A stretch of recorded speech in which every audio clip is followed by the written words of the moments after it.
Welcome back to Fortitude and Flow, the podcast. Today I'm joined by Brandon Lawson, a former US Navy chief and Top Gun controller and command fitness leader for many years. After retiring from the military, he has dedicated his work to be helping war veterans transition back into civilian life, both mentally and physically. Welcome to the show. Hey, thank you. Glad to be here. It's going to be awesome. It's like a dream come true to talk to a Top Gun controller. So it's Troller, awesome. yeah. Yeah, it was good. It was good times. So can you please introduce yourself and tell us a little bit about yourself? So I'm Brandon Lawson. I grew up in Baltimore, Maryland, on the East Coast of the U.S. Joined the military. Wasn't really doing well while I was in Baltimore. I was kind of running with the wrong crowd. I needed to get out, escape, and get some structure and discipline. So I joined the military in 1998. And through my career, had a great career. Had some rough times, but some great times. Saw some stuff I shouldn't have, and then saw some stuff that was, cool that a lot of people, going on vacation and stuff would love to see. Um, and when I got out, I didn't realize I'd been in so long that I'd never been on a job interview. I never really had to worry about food, medical. They would always take care of us so much to make sure that we were just mission oriented. All we had to focus on was the mission.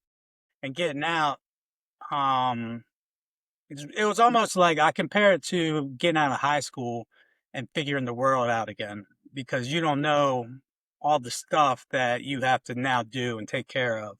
And a lot of your friends that you grew up with, when they got out, they would move back to their hometown. So you lost a lot of friends, and it was really a hard time for me.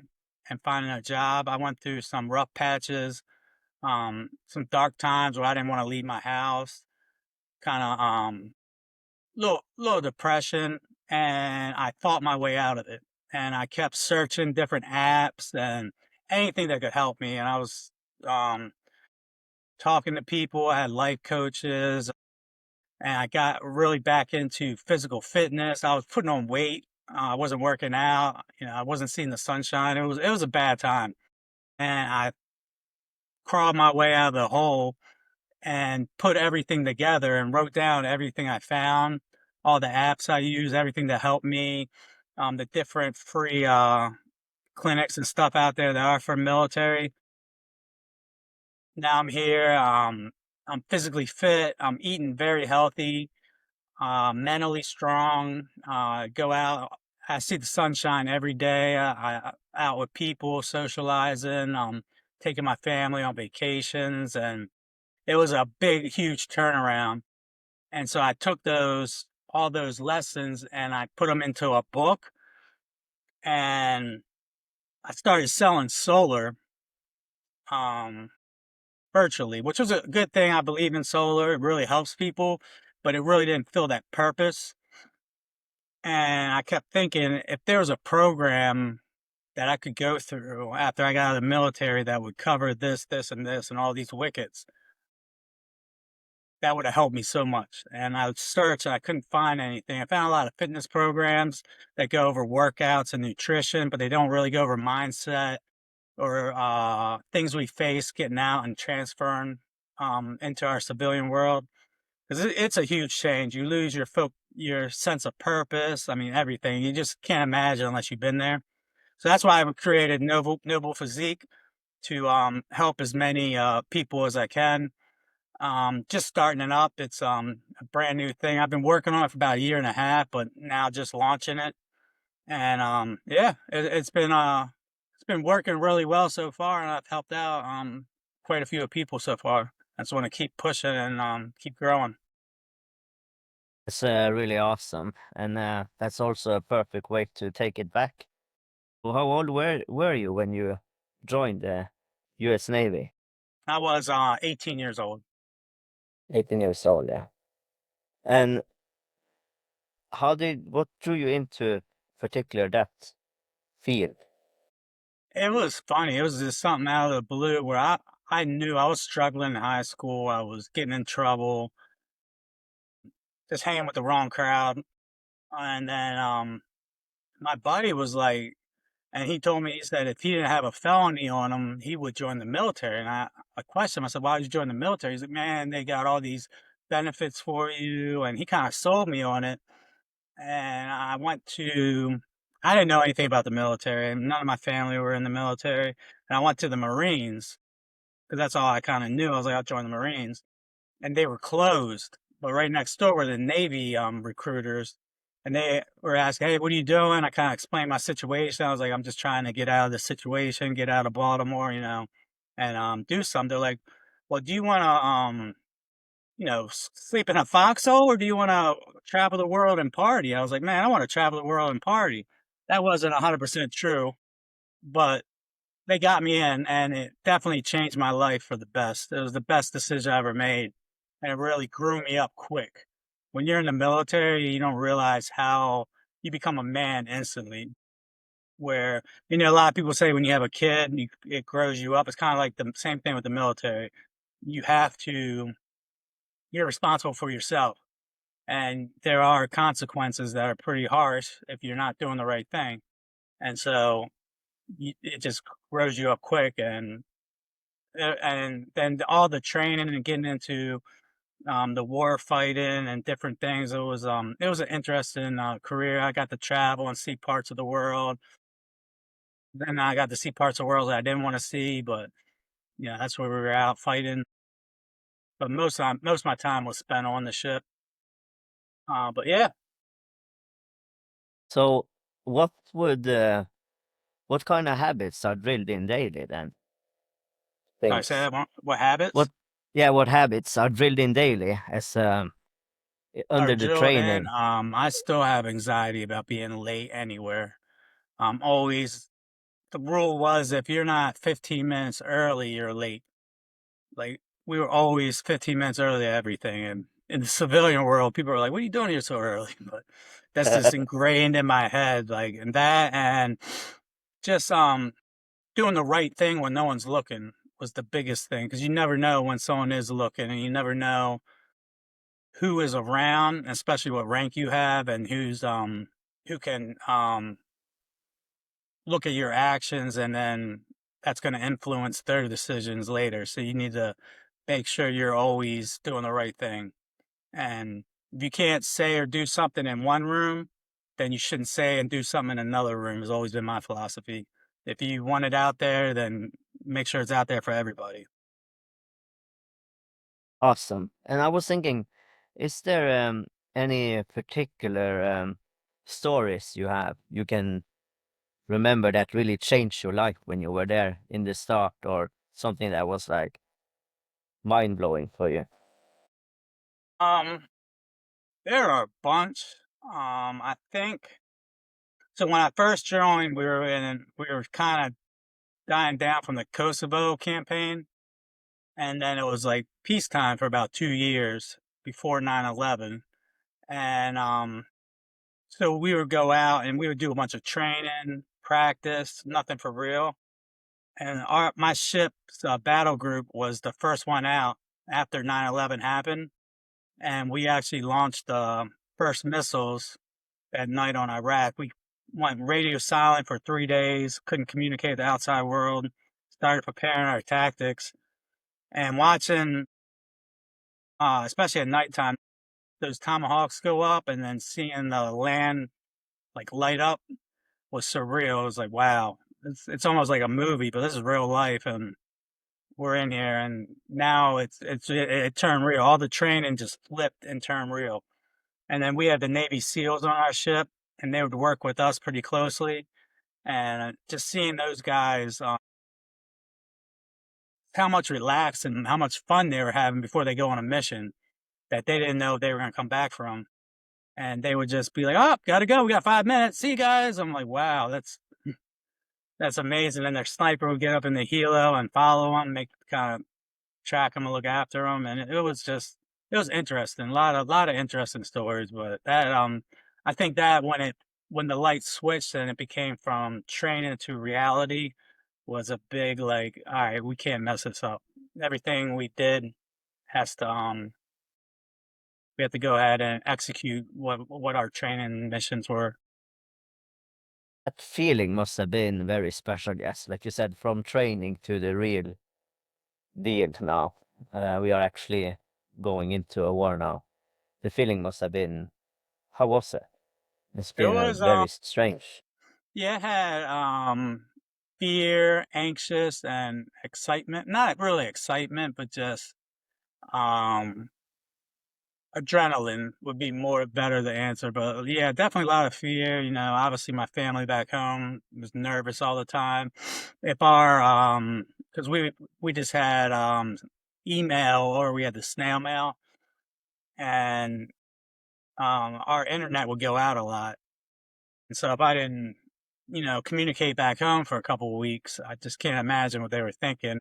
They were watching the news every day, and our ship was on the news a couple times. We had an incident. We lost two of our sailors, and I made sure to immediately write a letter like I'm safe, like it's okay. It was to my buddies. It was sad. It happens. I mean, there's casualties of war, and but yeah, it was just mainly just fear and not knowing what to expect, like who was going to come at us. And I guess then the training and everything you have learned before things like this, it really helps them. I mean, how do you learn how to control fear and stay calm in situations like that? I think through the training they put us through really stressful training, and we always practice train like you fight and fight like you train. So the training's realistic as possible, and they're gonna throw all kind of stuff at you and stress you out and make you to the brink, and they're actually gonna have you not sleep. So you're tired, you're worn out, you're pushing yourself, you're seeing how much is left in you, how much you got to give, and you still got to go ahead and solve all these problems and see how you're going to handle each situation. And then we would have thorough debriefs on what went right, what went wrong, what we could have done better. And getting that just nailed to us when it happens is just kind of like second nature. You don't really know how you're going to deal with it when it really happens, but for me and like the crew I was with, we just locked in, and it was just like we were doing our training. It's really inspiring to hear, and wow.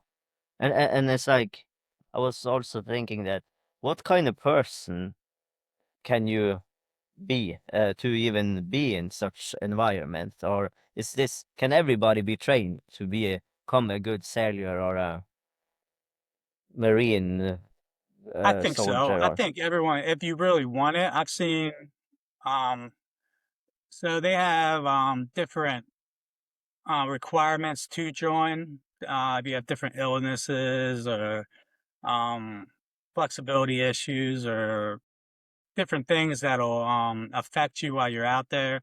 Um, they'll disqualify you. But then going through boot camp, which is very stressful and very, it's every day. You don't get a day off. It's kind of like when we're on deployment, you work every day.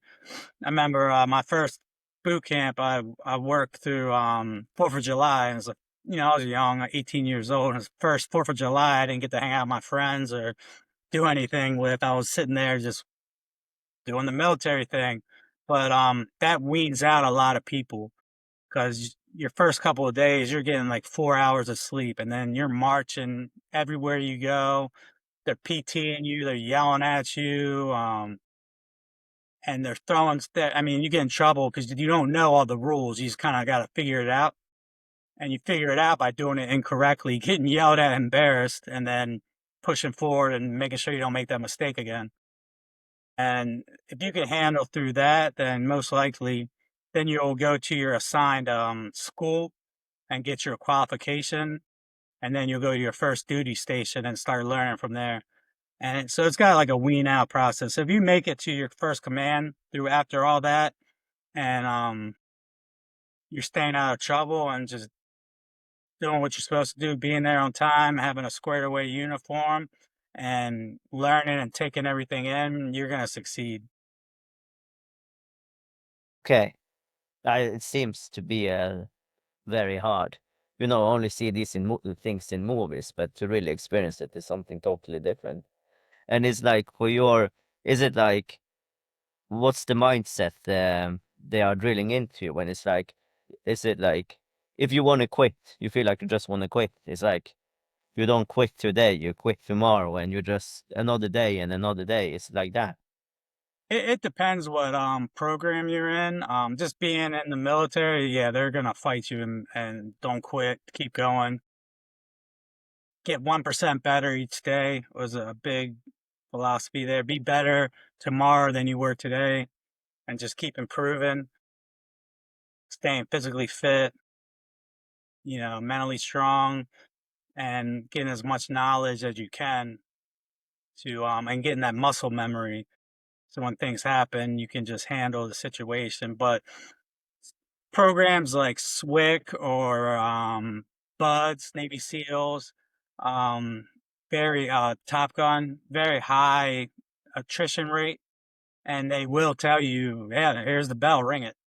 If you're not made for this, because they don't even want the best of the best. They don't want if you're second guessing if you should be there, then they don't want you there. And especially SEALs, that's I think it's 95% don't make it, It's a lot then. and that's out of the few that actually tried to go there. So that's a very, very high activity and very high. They're gonna push you harder than the regular sailor or you know regular sailor is gonna be pushed, but they have a different quality. But they're there. They have to as teams of 5 or 6 people. They all have to be awesome, and they all have to have each other's backs and be ready to take on whatever. So it makes the sense that it has to be this tough. Yeah, it seems to me then you create a lot of good bonds and good friends there because That's of one thing, yeah. and I talk to people all the time, and I have so many veteran friends, and I have group texts with my first command all the way up to every other command. We still stay in touch. And the one thing, a lot of people don't like the military, a lot of people had bad careers or things happen to them, but every single person will say the only thing I really miss is the friendship and the my brothers and sisters because you can't.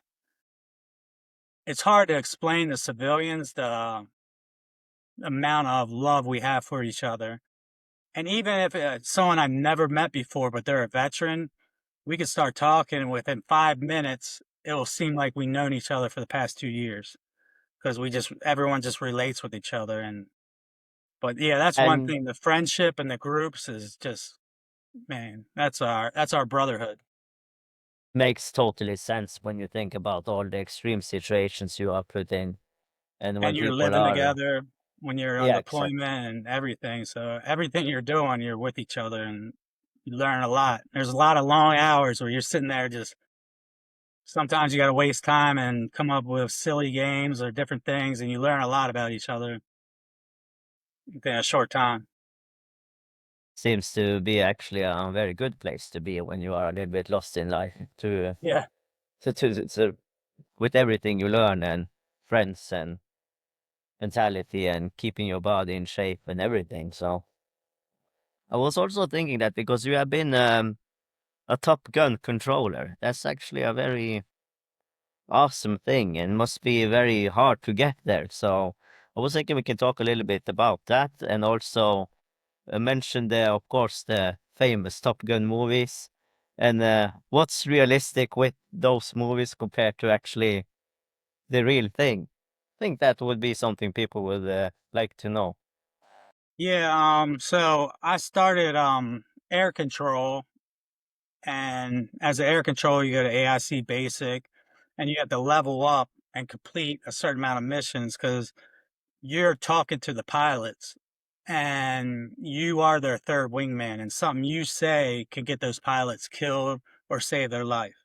So you have to know your tactics. And that's why I took it very serious and I really enjoyed it. And I enjoyed helping out and making sure to speak when I was supposed to speak and make sure I was quick, correct, and um, coherent to where they understood every single word.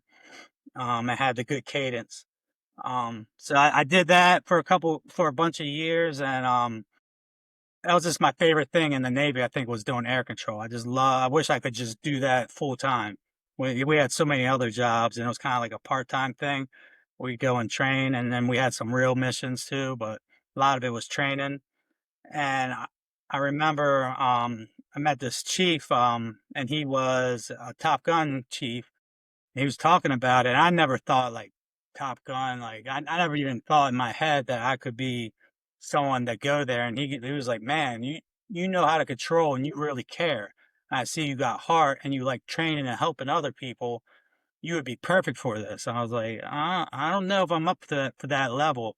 And I just started studying and pushing and really learning everything, even the stuff the pilots knew that the AICs normally don't need to know or kind of do, because then you can if you know what they're thinking in the cockpit, then you can make better decisions on what to say and how to help them and what they're looking for in certain situations, especially when stuff goes wrong. Like when you're controlling and everything's good and going the way it's supposed to go, you're calm, collective.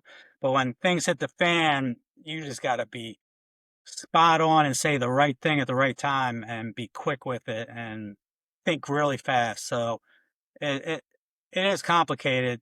And I went to a command that needed a Top Gun controller, and so I volunteered, took the test. You have to go through an interview process and submit a package to get approved to even go to the school. So I did all that, and um, you have to get letters of recommendation from two Top Gun pilots and two Top Gun controllers before they even look at your package. So you have to be known in the community, known that you're out there training and helping, and people willing to put their name for you. And so luckily I had people that did that for me, and I was at a command that needed it. And we just came back from deployment, so they could lose me because it is a 10-week school. They could lose me for that 10 weeks. So they sent me, and there's only two classes per year, and six total AIC controllers in each class. And my class, we had six and graduated with three. So it is a high attrition rate. Luckily I made it through, and I started being the trainer at every command I went to and being a subject matter expert and training and instructing and teaching the newer guys, the more advanced guys, people that needed runs. I could do mock runs with them so they could talk to me and get their comm correct before they actually talk to a pilot and, wasting gas and all that stuff. And wasting the pilot's training if they're messing up. Because AIC control can pass a mission or fail a mission for the pilot. I mean, the pilot could be doing bad, and you just steer them the right way, and they pass the mission because you gave them a lot of help and guidance on where the bad guys are and how our tactics work. And our tactics change every 6 months. I think that's what I liked about it. Also, is it was constant learning. You always had to Yeah. keep up with the new recs and the new trainings that came out, and stay proficient with the new tactics.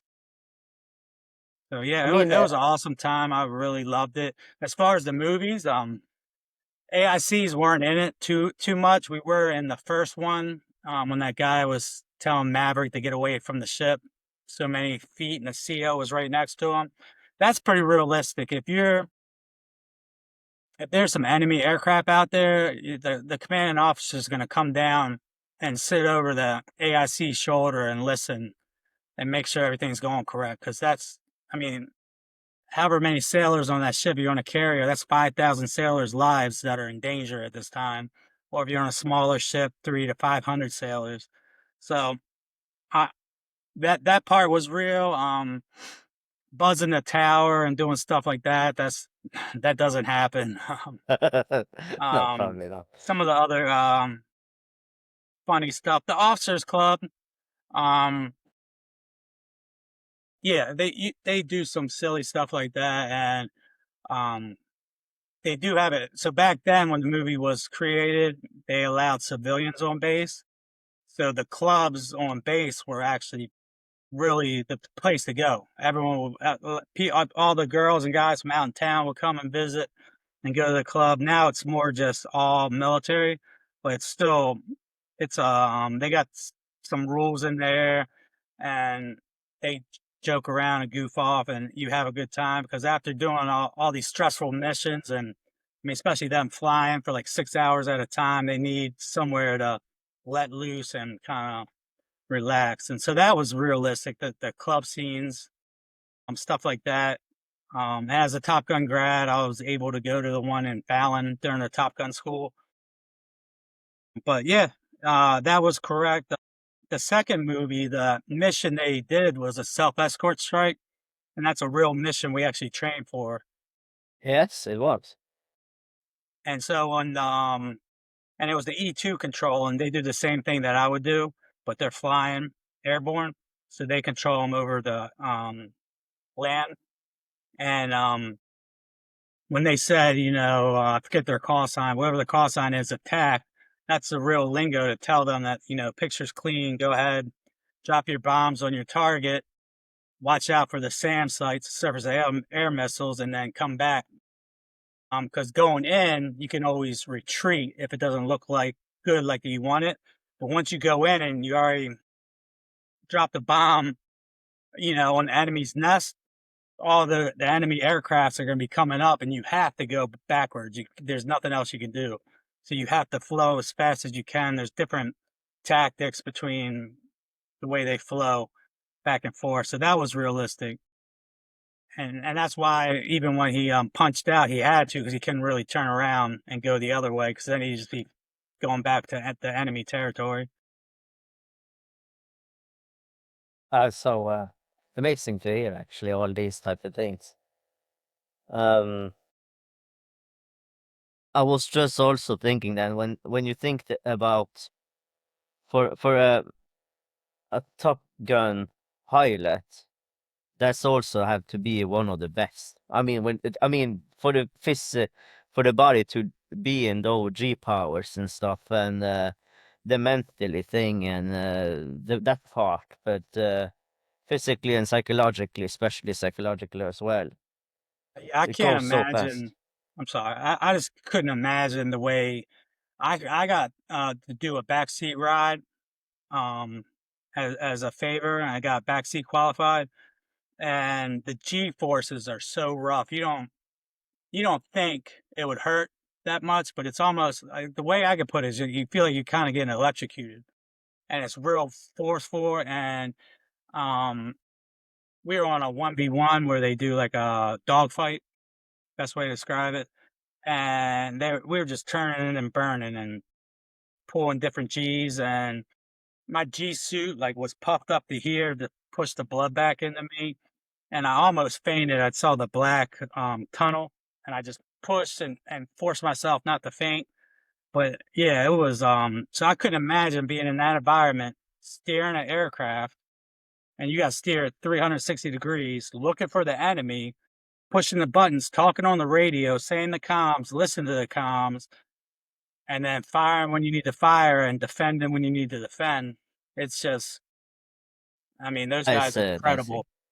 I Yeah, it's could incredible. never, it's just mad respect to them. That's why when I took my job, I'm like, they're going through all this, and I'm sitting in a chair on the ship. It's rocking a little bit, but I'm pretty steady. There's not chaos going around me. And all I'm doing is looking at the radar and giving them the picture I see. So I should be 100% accurate. Like my comm and my info to them should not disturb them or mess them up at all with all the other things they have going on. And that's why I always wanted to be like as perfect as possible when I sat down and controlled. Yeah, both jobs are so important there, and you don't want to mess up either one of the ends Correct. because it's so important because it's life and death situations. Yeah, and I do So not want to be the one taking a flag to someone's wife or husband and saying they're not here because I said this over the radio and it was incorrect. So that was always in the back of my head. I was like, you've been talking a lot now, I would say, about how the military are rewiring the brain, and it really seems like it's working.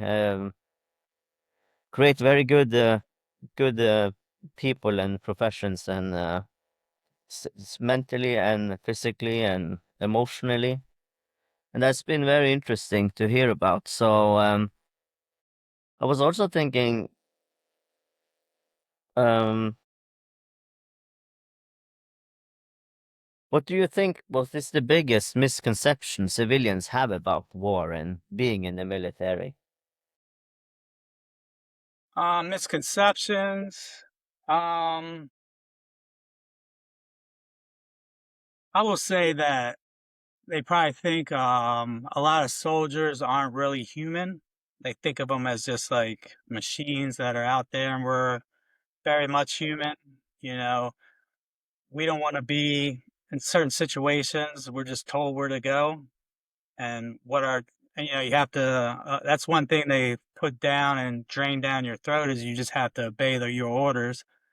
And whatever orders you get, whether you agree with them or not, you have to go out there and execute them and make sure you and your brothers and sisters come back alive. I think that's a big misconception. Uh, what other things have you heard that may be true or may not? And for me as well, it's like we normal people, we think they are superhumans, basically. Because for us normal people, it's hard to even imagine how the training will be, and how you train yourself to be calm in so chaotic situations and Yeah, it's stuff like just, that. I mean, they took me from, I was getting bad grades in school. I was getting into trouble, going around the wrong path. I did play I did play sports and do different things, but um, yeah, they took me and just the training and the process and who you're around. And it's really the systems we have in place, the technology we have in place, and then all of us as a team doing one small part for a big overall picture, putting it together makes it look a lot easier than what we're doing. And it might cover up some mistakes. Like one person could make a mistake, but we got someone else that catches it and put it over the radio or wherever they need to put it. Um, and we have every position has someone kind of looking over you to double check that you're doing the correct thing. And especially for, training, but definitely for real life situations, there's going to be multiple people that have your back. So if you do, like if I was controlling, I said the wrong thing, I'd have someone right next to me is like, hey, I see this, man. Say this right now or do this. Or if I was watching and supervising someone, I'd catch stuff that they don't see or catch and just tell them, just say this real quick. Don't worry about what it means right now. Just say it. And so I think that just helps us. We're human beings. We have feelings. It does break you down mentally a lot. You just stay strong and get through it. Um, yeah, I think with me, while I was in there, it was just like go, go, go, go, go. And when I finally retired and had that downtime, that's when my brain was like, "Hey, you went through some stuff. You need to heal." And that's where it all hit at once, I kind of think thing. that's very good to sum it up the way you said it there. And the good transition as well to the civilian life, because I know that when you retired, you went into helping war veterans when it comes to PTSD. So I was So, thinking we can talk about that.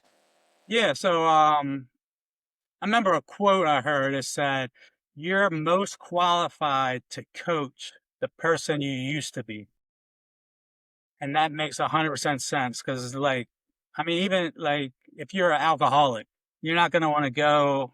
have someone tell you how to stop drinking if they never drank a beer in their life, um, or anything. So I know that I was a veteran and I struggled a lot figuring out systems, figuring out healthcare and the VA system, figuring out like what to do now.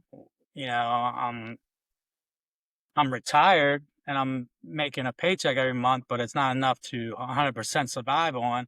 So what have I planned? What training I had in the military that can relate to the civilian world?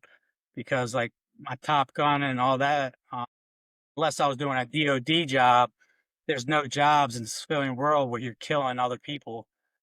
So I mean, No, it's not. so So so all that training is kind of doesn't really help me find a regular job, and that's why I got into sales.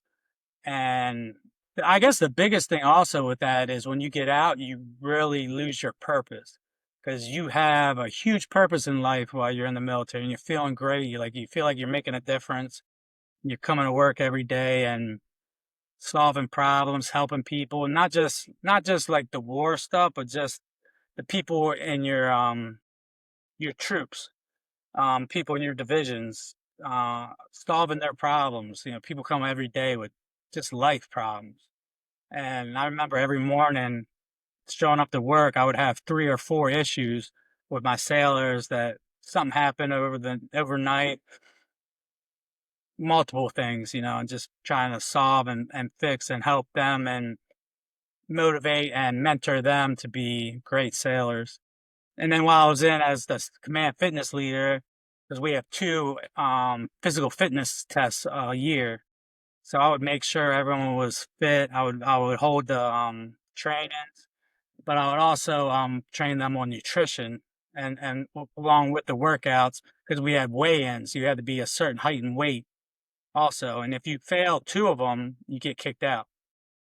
okay, yeah, So it was a big thing. So when the guys failed once, they'd be with me pretty much full time, and I would do everything I can to get them. And it's such a satisfying feeling when someone's struggling and they're fearing that they're about to lose their job. You know, they have wife and kids to take care of, and I get them back into shape, get them eating healthy, get them back in the proper weight and strong enough to pass the tests we have. And keeping them in the Navy is it's just I mean, it's made me so proud. I love doing that. But even as a Top Gun instructor, when you saw that light bulb finally hitting that student's eyes, that was just amazing. That was one of the most amazing things also to see that. But then you get out and you're gone. It's not like you don't matter anymore, and you did enough training to replace yourself because they always say train your replacement or you'll never be replaced.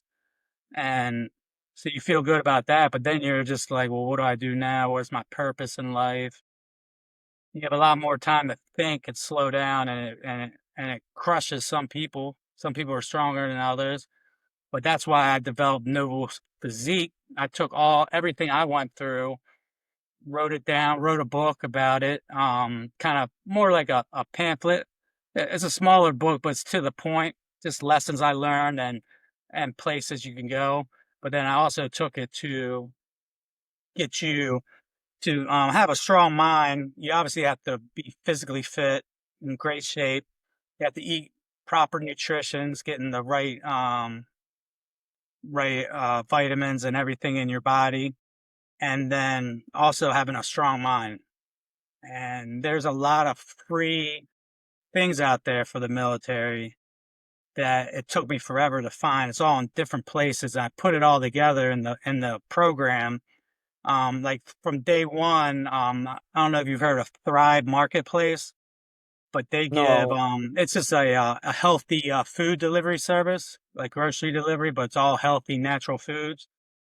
But if you're military, they give you a free year subscription because you have to okay, subscribe to it, and then it's cheaper to buy it. So I let them have that the first day. So then when I start building their meal prep and their grocery lists, they have a cheaper place to get it from, and they can start off strong. Little things like that it's like you would never know unless you're out there searching for it. And there's a lot of like sleep apps that help. help teach you how to go to sleep, and then also have little meditations and some music to have you fall asleep, because sleep's a huge issue. I would toss and turn, wake up middle of the night, sometimes screaming, sometimes staring at the wall for hours, and getting through that to where I'm now sleeping 6 to 7 hours a night from 3 to 4 hours is huge.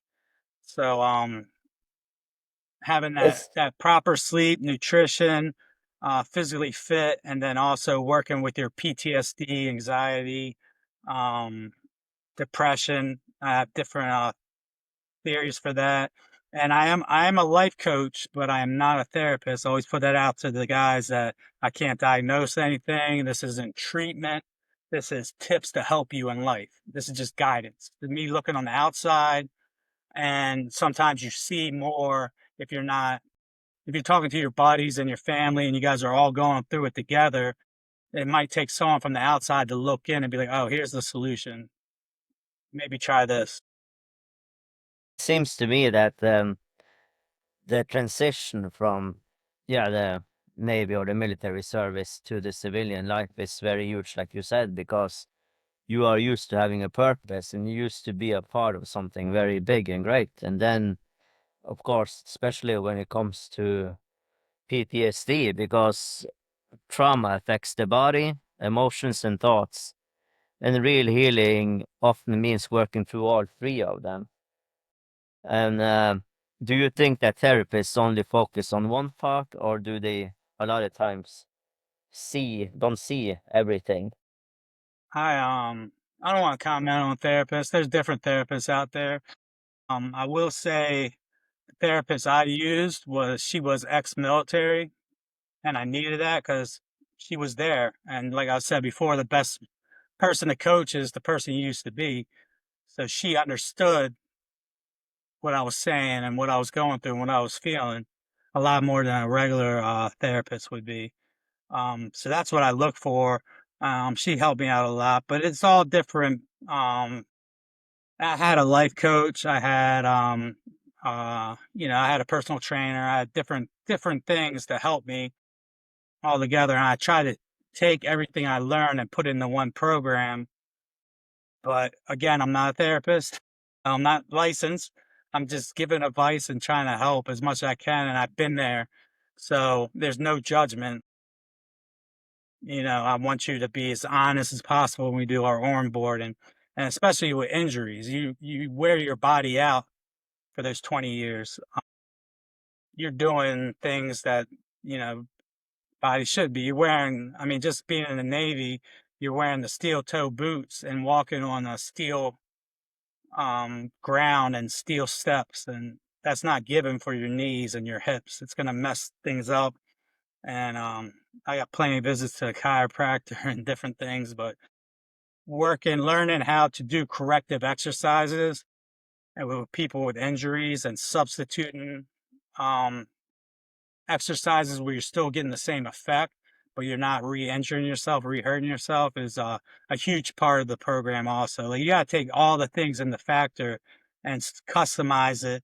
And all my clients, I go through an onboard and get detailed to where every single plan they have is super customized to the fact that we do check-ins, and I'll check in with them every day and make sure that they didn't fall off, or if they miss an exercise, they're going to hear from me and just ask, like, that's how you coach. You want to be like, hey, what's going on? Is there a situation? We need to pause the program. Did something traumatic happen in your life? And we can come back to it after you solve that problem, or what's going on in your life right now. And that you find a lot of stuff out from that. But even with our check-ins, the first week, you might change, like the food's not working for you, or these exercises aren't working for you, and we shift it and change it to make sure you keep seeing progress. So it's always customized and changed constantly. So the NoblePhysiq is basically for war veterans or civilian people too, or is it So only in the US, or can everyone contact you? anybody can contact me. Um, it is dedicated, like the program's built for veterans. But, like my buddy, he called me up and, he wanted to, have get some help.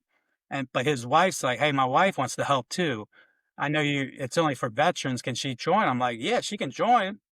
And she's been with you for 20 years, so she kind of understands some of the stuff you went through, but just let her know that I built this for veterans, but I will customize it for her and do at least the physical fitness portion is, I mean, physical fitness and nutrition's for everybody. It's really the mindset and stuff like that is dedicated because even civilians will have injuries and different issues and different mindset issues that I can help out with. They don't get the free things not being a veteran, but I could still guide them and steer them in the same way. But yeah, I mean, I built it for veterans, but I won't turn anyone that needs help. I'm gonna help as much as I can. When you have for example, a war veteran coming to you, then um, how would you work with him first then? Because PTSD, it's a very, how do you say? It's they started to do research on that type of diagnosis after the Vietnam War, and it's also the other word for shell shocking. So you basically are reliving your traumas, and it can be very hard. Like you said, you cannot sleep. You're having anxiety. Your nervous system is always active, freeze, fight or flight, because that's how the body believe you are in the same situation, and that's very hard to work with. And I think that it seems to me everywhere in the world that a Yes, lot of war veterans. traumas with everybody. Everybody's gone through some sort of trauma. Exactly. It's not And exclusive to, and it is a serious thing. The way I look at it is if someone is coming to me for help, they're at least open enough to admit that they're not where they want to be, and they're going to put forth as much effort as they can to get better. And they're going to be open to suggestions, and I'm going to talk to them, and we'll have like face to face like this through Zoom conversations whenever they need it. I give them my app, and the app has everything on it. It has our community, it has the trainings, and it's built with structure. Because a lot of thing with military, and that's one thing I didn't mention. When you get out, you lose your structure. Because when you woke up, you had your plan every day. When you were going to eat, what were you going to do at this time? When you going to get off? When was this? Sometimes you'd stay later because something last minute happened, but pretty much your day was planned out the day before. And now that you don't have that anymore, I built this program that kind of simulate what we did in the military to where you get your daily task in the app every single day. And it tells you each thing to check off. And it's going to have your mindset trainings and lessons. It's going to have the nutrition you should eat and how to calculate anything you eat, um, and how many macros and calories and all that calculated. And it's calculated all in the app.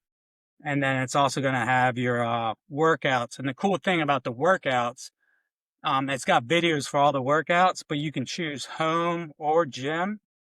And if you're at the gym and for some reason the leg press is down, you can just, and it's legs day, you can put in the app that no leg press, and it will rewrite the the workout to do the same thing to get the same results that you're supposed to get, but without the leg press.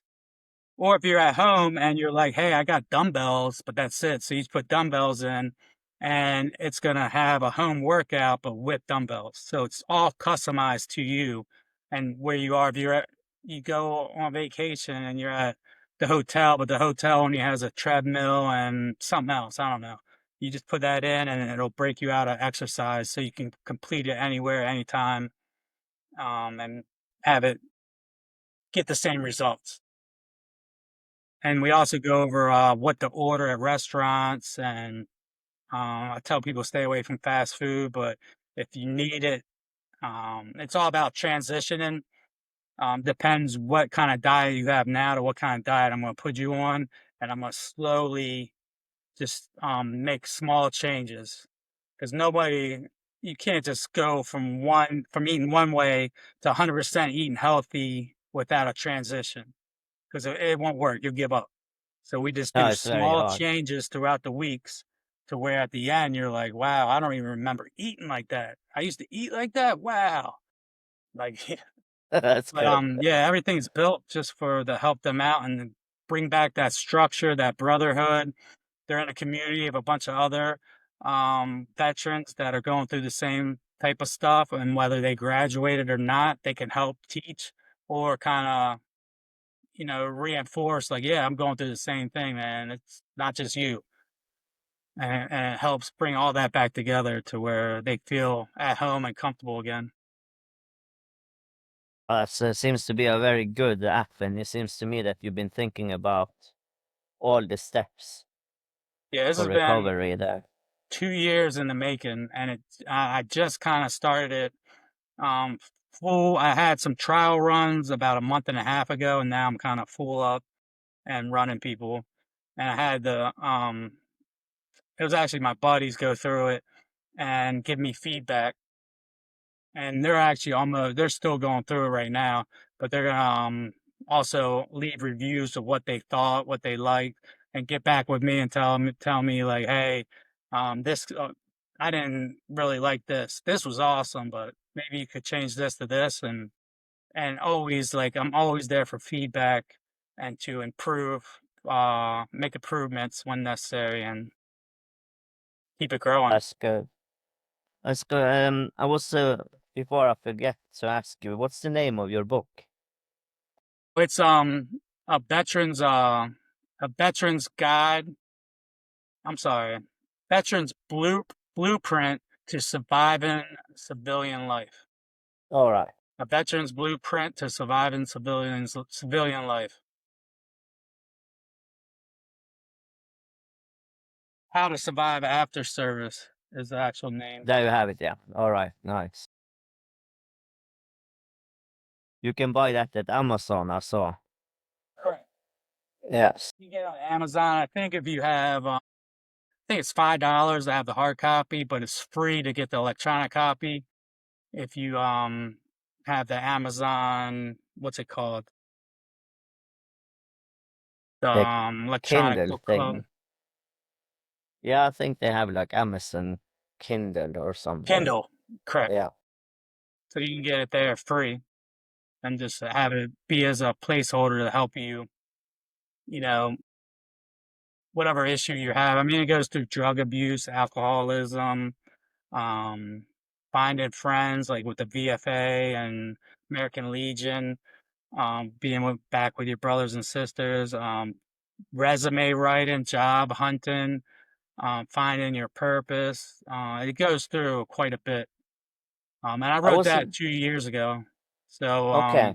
it's not fully updated, but it's still very helpful and successful.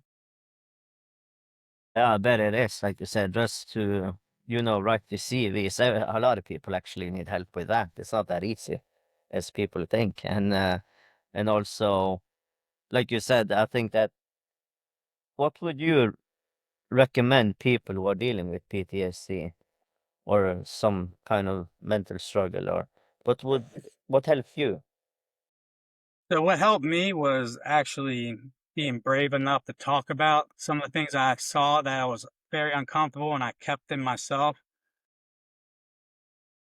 But talking to someone that you can really trust and that's not gonna judge you. You don't want anybody you don't want that.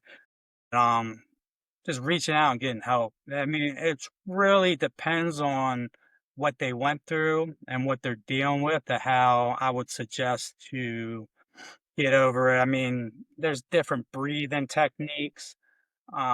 There's different meditations, apps.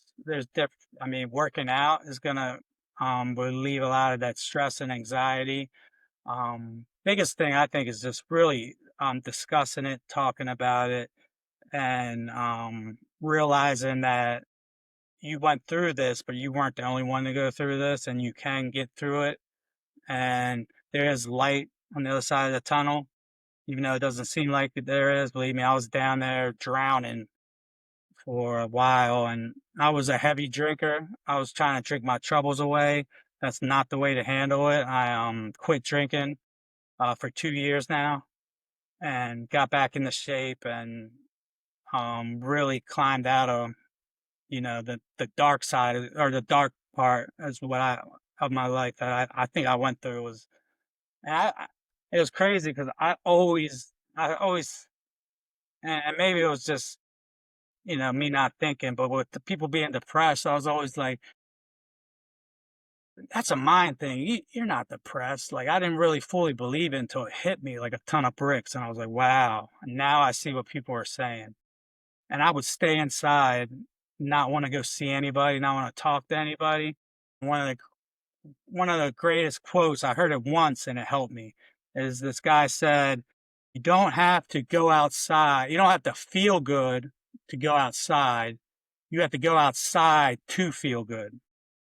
Because I was sitting inside, I was like, I don't feel good. I don't feel right. I'm just going to stay here. And that's not going to help you. That's going to make it worse. You just need to go outside, get that sunlight, um, communicate, get that human interaction. And you end up just forgetting that you were even not wanting to go. You were laying in your bed an hour or two ago, but now you're starting to brighten up and slow baby steps. Even if it's like a half hour, go for a walk outside. Getting that sunshine and actually being out there and seeing nature is huge.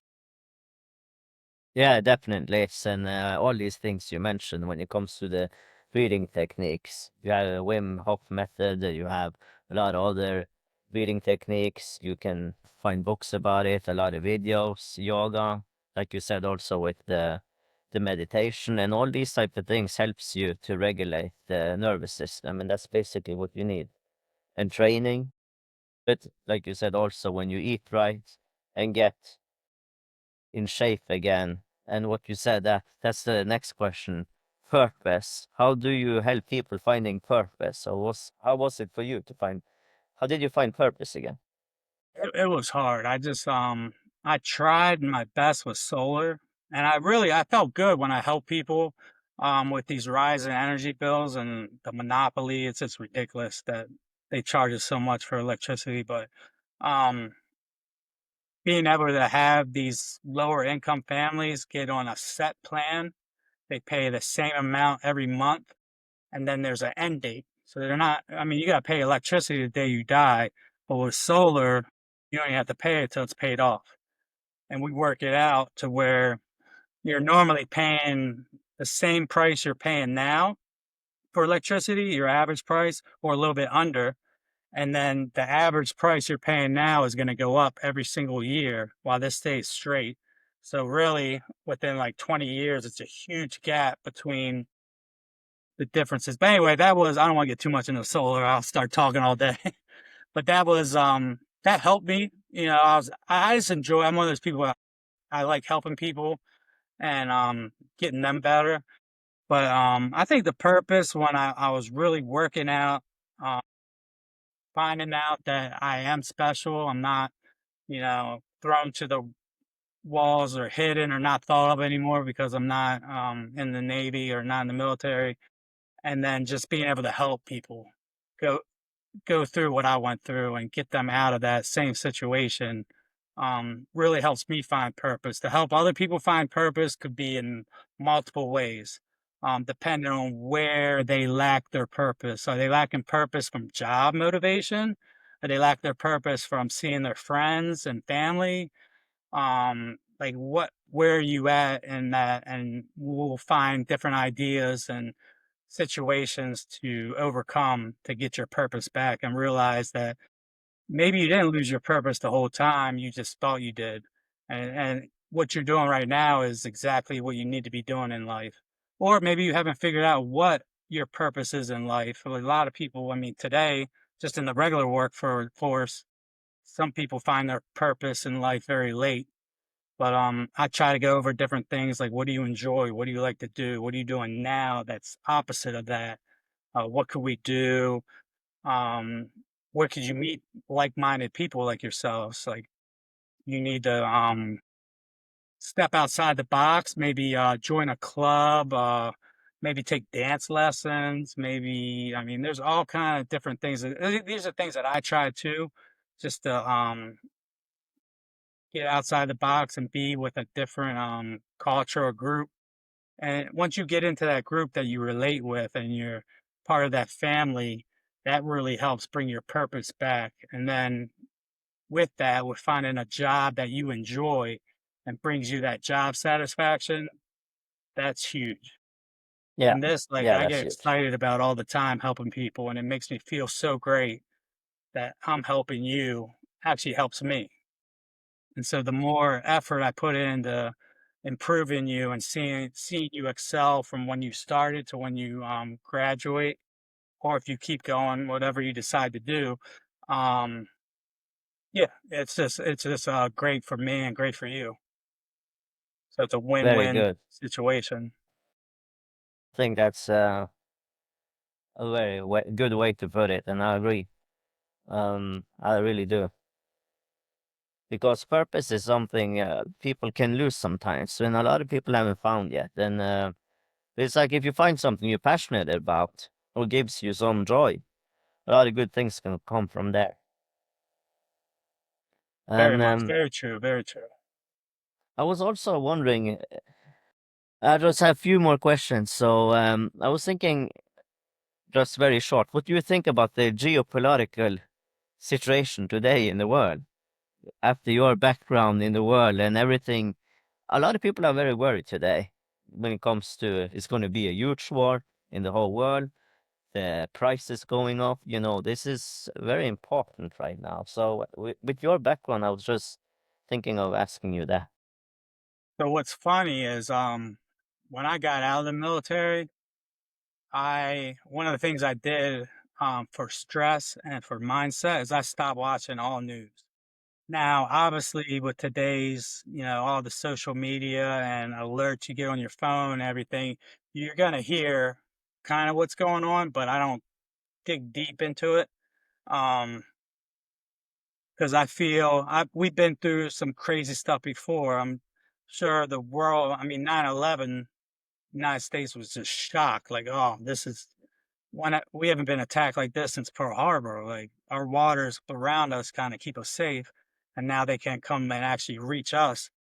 And that was a huge fear and anger and unity. It brought the Americans together um, in a bad way, but it brought us together in a good way, but from a bad event is what I meant to say. But yeah, I stopped watching the news. I try not to keep up with it. I do kind of see what's going on and hear tidbits about what's going on, and it's just it's I don't like the fear and anger that you get from watching media today. And that You get seems a like lot of fear their goal. You don't hear about the nice, cool things that are going things. on in our world. You hear about the negative, and everyone's judging. And you see the United States, we're divided right now, and we're arguing over, one man that's in office and people on this side, people on that side. And one thing I will say about the politics and what's going on now, and I'm not a political person, but if I'm rooting for one candidate to be president and you're rooting for the other side candidate to be president, my views of what I think America should have and what um, changes should be made are more similar to yours than my views are to the candidate I'm supporting, and your views are the candidate you're supporting. Because those guys are like the 1%. They don't have the same problems we have. Oh, So a not at lot of all. this arguing is kind of like all Americans. I mean, everybody. We just want to feel safe. We want to be able to provide for our family, have a nice home, be able to feed, get the food we need, and be able to get the education we need. And that's like our top probably five goals, and we all think it, and we might have different views of how to get there. But and at the end, I think if people get off social media and have a cup of coffee with someone and talk to them, they realize that, hey, we actually kind of on the same page. Some things we disagree on, and some, you know, rules here and there, but we're a lot closer to what we want than the people in office that are they don't have like money issues. They have different problems. Everyone has problems, but it's just way different than our middle class and people that are living. But yeah, so Yeah, what's going on right now? I'll just tell people like everything's gonna work out in the end. And if you're spiritual, God's always got a plan and he's gonna win over no matter what's going on. And everyone's gonna I just think, I've seen a lot of times where it's like, wow, this is the end, it's going crazy. And it turns out to be okay. usually it does, So but if there's no reason it's to fear and be scared and anxious at night for something that could happen. That's with anything, not just the war, but like a lot of people, and me too. I do it. You'll sit at night and worry about things that you have no control over, and they may or may not happen. And 90% of the time, they don't happen. But you just sat there and stressed out and worried all night. But I think that's a big mindset thing, and that's why I stopped watching the news because I didn't want extra anxiety and stuff like that, even stress. negativity. And Yeah, then like you said, negativity. it's true, very Sorry, true. I'm not up to speed on everything that's going on. I can't give you my opinion, but I just want to No, but that's thank not you. my life anymore. I'm out of it. I stepped aside, so I just don't. I depend on them to protect us, and we'll be good. Yeah, and yeah, I was thinking these questions I ask everyone who is on the show. So, what are your dreams now, and what is your plans forward in life? My plans forward are to continue running this business. Um, I chose a work from home business. Is why I chose solar, doing virtually, and then doing the training virtually. Even if like my buddies like live in the same neighborhood, they still go in the app and everything's virtual and it's all planned there for you to give me time to spend with my family. Being in the military so long and missing birthdays and Christmases and having your kid ask why your dad's not home for their birthday and or different celebrations, different events. And I mean, coming back 9, 10 months later, and your family's still going forward and growing while you're gone, and you don't have the home responsibilities anymore. So you got to find someone to fill in for you or systems or whatever situation you have it set up. But then you're away and you have a whole bunch of different problems you're dealing with, but you're still calling home and you might hear something going on, but there's nothing you can do about it. And it really hurts. And then when you get home, there's so many changes. You're like, I don't remember any of that. You guys really changed. And it's really hard to come back to your family that now I have that option to spend as much time with them. Be able to go to their school plays during the day or just meet them for lunch or anything. Just I'm there. I have that opportunity to work around my schedule and be there for them, and that's huge. And then also with NoblePhysiq, I'm pushing everything I can to really have this blown up. And my ultimate goal is to train other veterans to do what I'm doing and to get approved by the VA, the Veterans Assistance, that will cover some of the costs or all the costs for veterans, realizing that this is a huge problem. I don't have the numbers off the top of my head, but I know it's around 60 so I think it's 70. I'd have to look it up, but it's a high percentage of veterans are overweight and not eating healthy. And there's a way more higher percentage that are having mental health issues and different mindset issues. And so that's a big problem. And I think if I prove that this program actually works and is successful, the VA will combine with me and be able to say, hey, this is a program that can help a lot of these problems that we're seeing these veterans have. and we can sponsor it and get them in there. I So really that'd hope be the that will ultimate happen. goal. I mean, that everything's kind of like a dream for me now. I know this is going to be successful, but the ultimate goal is to just have this part of um, available to every military veteran that when they get out, they can go through this and help them Yes. transition. That's actually a very good thing you're doing, and it's a very good purpose. And it's like you said, it's a lot of high percentages who needs the help now in a lot of different aspects of it. So, and that seems to be worldwide, or at least in the Western societies, really seems Yeah, it's so. not a lot of these issues aren't just veteran specific. That's the life Yeah, I know and live for so many years. And so that's why I feel I'm most qualified to be able to help veterans out. most definitely. And yeah, the word fortitude means strength. What kind of state of mind, mental qualities, or personal techniques have you relied on most throughout your life? So what was that? Say the first part again. The strength? Fortitude means strength, the name of the Fortitude. podcast. Fortitude. What kind of state of mind, mental qualities, or personal techniques have you relied on most throughout your life? I think I relied mostly on just being able to trust my intuition and being able to understand that. And it actually took me a while to get this, but you can't get angry or upset about situations you can't control.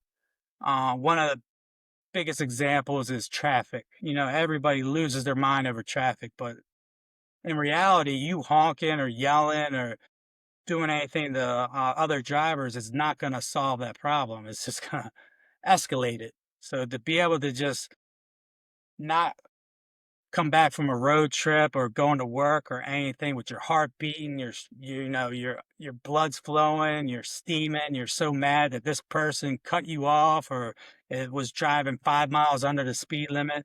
Just realize you're gonna have to deal with that all the time. Just put that in there as all right, I'm going for a ride. I know this traffic's gonna really affect me getting to where I'm going, but I'm gonna still get where I'm going. I'm gonna be there safe, and I'm gonna make sure I leave with enough time to address the traffic, so I won't be late. So it doesn't matter, and that kind of throughout life. If you use that for every situation, and kind of realize I don't have any control over this, so I can't. There's no reason to stress and worry about it as opposed to where if it is something you have control over, is why are you stressing over what's going on and how can you fix it? And how long will it take to fix it? How many steps you have to take to get there? So that's kind of the mentality is just, you know, life happens, but be as positive as you can with it and just be there. Um support and I will say getting 1% better every day. Um First thing I do, I don't even look at my phone when I wake up. I'll wake up, go use the bathroom, get a good workout in. Then I will meditate and journal and write down what I have going on for the day, what I didn't complete yesterday, and kind of like lessons learned and how I'm feeling and all that stuff. And then I'll learn something new. Whatever it is something. It'll be like if it's a 20-minute YouTube video on anything. I just want to continue to grow each and every day. And if you do that every day and keep getting 1% better, you will dominate life. Now, that's one key thing. Get that blood and heartbeat going in early in the morning. Get all your get rid of the brain cloud. And that's big with nutrition. If you're eating the right things, you'd be amazed how much brain cloud and fogginess and how much better your memory gets. And it also helps with injuries, believe it or not. Like if you're flushing out and detoxing your system, um, your body heals itself. It just, if you're overeating and not giving your body a chance to actually get rid of the weak cells, then it's never going to fix itself. But yeah, doing that routine daily and getting rid of the brain fog, getting more healthy is just going to help all around and really get your defenses stronger when stress or anxiety does hit you. Now you can handle it better. Very good answer, and it's I totally agree with all of them. And it's like you said, it's like micro adjustments all the time, each day, and I will You'd be surprised how quick it builds up to where, wow. very good. And I think that we should just sum up as well that if people want to contact you and get your help when it comes to the book, they can find that at Amazon and NoblePhysiq. Yeah, how do they find everything? So if you go spell like this, I don't know if you're going to put it in the comments, but if you just put I will. NoblePhysiq.com, you can read about me and the program. And then there's a booking link where you can book a phone call with me. And we can discuss whatever you have on your mind. That's one of the best ways. Or you can go on Instagram. It's called Noble Physique, same spelling. So the @ Noble Physique, and DM me. And you can go through my page and look at the different things I posted and helpful tips. But yeah, that's the two best ways is either DM me on Instagram or go ahead and book a phone call with me and we can discuss, go through everything. I'm also I'm up for entrepreneur impact. You'd have to put the link in. It's a long link, but it's pretty much I'll be on the cover or not the cover. I'll have an article written about me in Entrepreneur magazine, and I'll be labeled the Entrepreneur Impact for 2026. And it's voting. It's free to vote. If you guys want to support me, just go on there. It takes you 2 minutes out of your day just to press vote and do that every day. That will really help me be able to succeed and get this award I've been working on. Congratulations with that, and that's really Appreciate it. cool.